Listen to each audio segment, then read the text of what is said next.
Okay, as a Venezuelan American, I got some shit to say. My family, my parents, my sister, my extended family, all lost everything.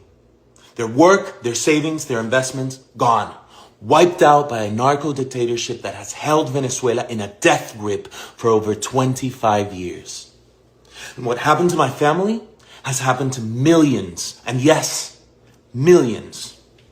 The Venezuelan exodus is the second largest displacement crisis on earth after Syria. This is not just a tragedy. It is one of the great humanitarian disasters of our time. But the suffering doesn't end there. This regime has jailed hundreds of political prisoners. Thousands have been murdered simply for speaking out. More than a third of the population has fled. 1/3. Not for better opportunities or for the American dream, but to survive, to live, because staying often means death. And while the world may see Venezuela as a collapsed state, what it is in reality is an occupied one. Our territory, our natural resources, and our institutions have been overrun by hostile foreign powers. Iranian militias, Chinese corporations, Russian intelligence, all exploiting our country with impunity. Venezuela is no longer just a local crisis. It is now a geopolitical threat that endangers the entire Western Hemisphere. It has become a launchpad for an authoritarian expansion in the Americas. And in the midst of all of this, one woman has dared to lead the charge for freedom. Maria Corina Machado. In 2024, against every odd, she led a peaceful democratic uprising that won the election. Her team smuggled physical voting receipts out of the country, hard proof of victory that the regime tried to bury. Her courage has lit a fire in the hearts of millions of Venezuelans desperate to believe that change is still possible. But now some have questioned her decision to dedicate her Nobel Prize to Donald Trump. Okay, I get that. But here's the truth. It was a brilliant strategic move in the global chessboard of politics. Maria Corina is no fool. She knows exactly the kind of man Trump is. She knows how much he campaigned for it, loudly and relentlessly, to win that very same prize. She knows how symbolic and personal that recognition is to him.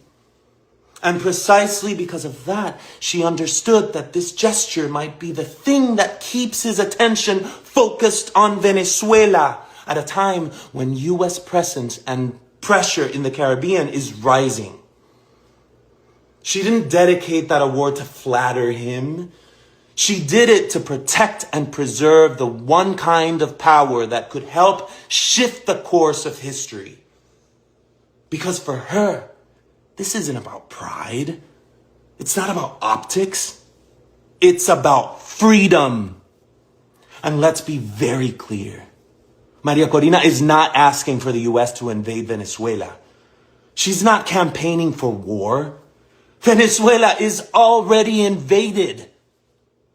It is held hostage by a narco state, overrun by foreign agents and enemies of democracy, Russians, Iranians, Chinese, all operating freely, weaponizing our land and resources to expand their influence across Latin America.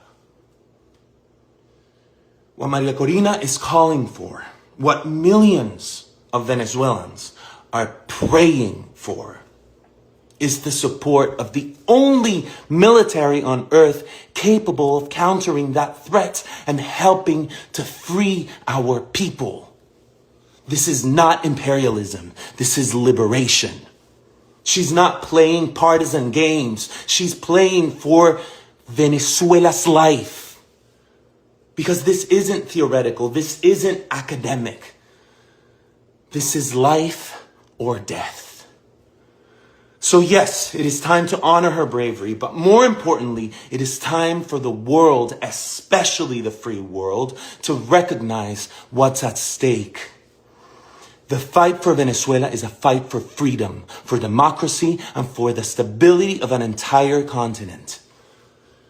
If we truly care about liberty, human dignity, and peace in the Americas, then Venezuela's fight must matter to all of us.